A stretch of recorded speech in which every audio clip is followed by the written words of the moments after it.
Tout va bien. Le gouvernement suisse a enfin décidé de soutenir avec des mesures d'urgence et avec l'argent du contribuable les organes de presse victimes de la sécheresse publicitaire. Et donc de les transformer en organes tout court, diront les mauvaises langues. Parce qu'on a vu ce que ça a donné en France, avec des quotidiens de référence jadis, devenus des quotidiens de déférence, avant de devenir des quotidiens de déchéance. Mais nous sommes en Suisse. En Suisse, on fait les choses de manière beaucoup plus propre et plus sage que chez les autres, c'est bien connu. Et nous n'allons pas, nous ici, cracher dans la soupe. Parce que la Confédération, dit-elle, ne veut soutenir que du journalisme de qualité et prévoit une enveloppe de 50 millions pour, je cite, des médias offrant du contenu payant en ligne.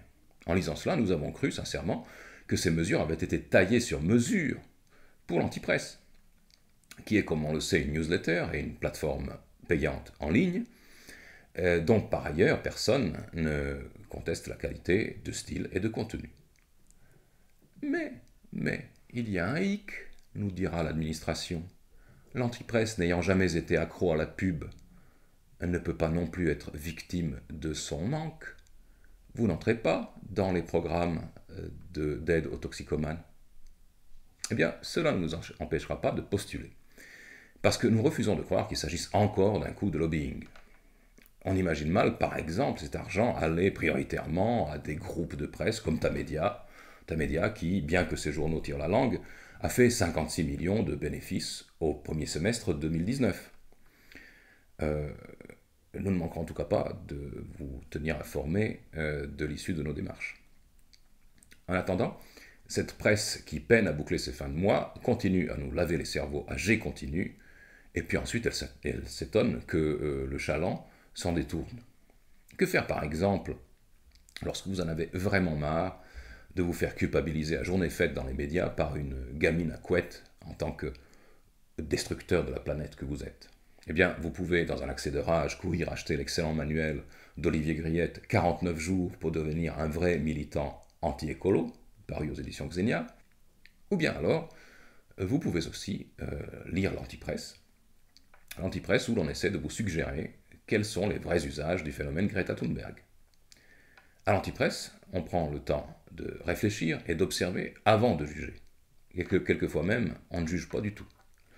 À l'Antipresse, on ne fait pas que commenter, on enquête aussi. En 2018, nous avons par exemple publié nombre de détails inédits sur l'affaire Benalla. En 2019, en juin dernier, nous avons été probablement les seuls à envisager une mise à l'écart rapide de Matteo Salvini en Italie.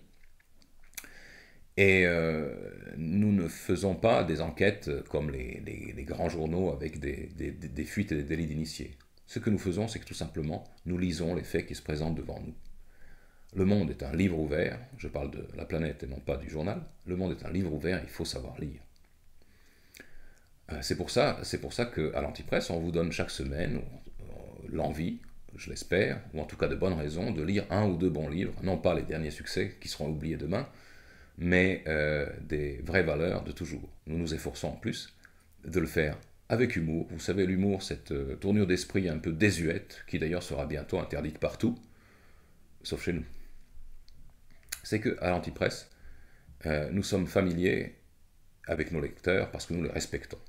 Nous ne les vendons pas à des agences publicitaires et nous ne les considérons pas comme des idiots qu'il faut sans cesse rééduquer.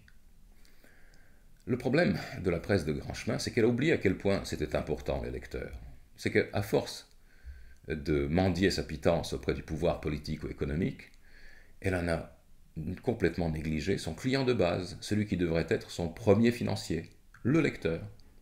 Mais justement, nous ne sommes pas la presse, nous sommes l'antipresse. Nous ne vivons que de nos abonnés, et plus il y en aura, plus nous serons libres. Bonne rentrée.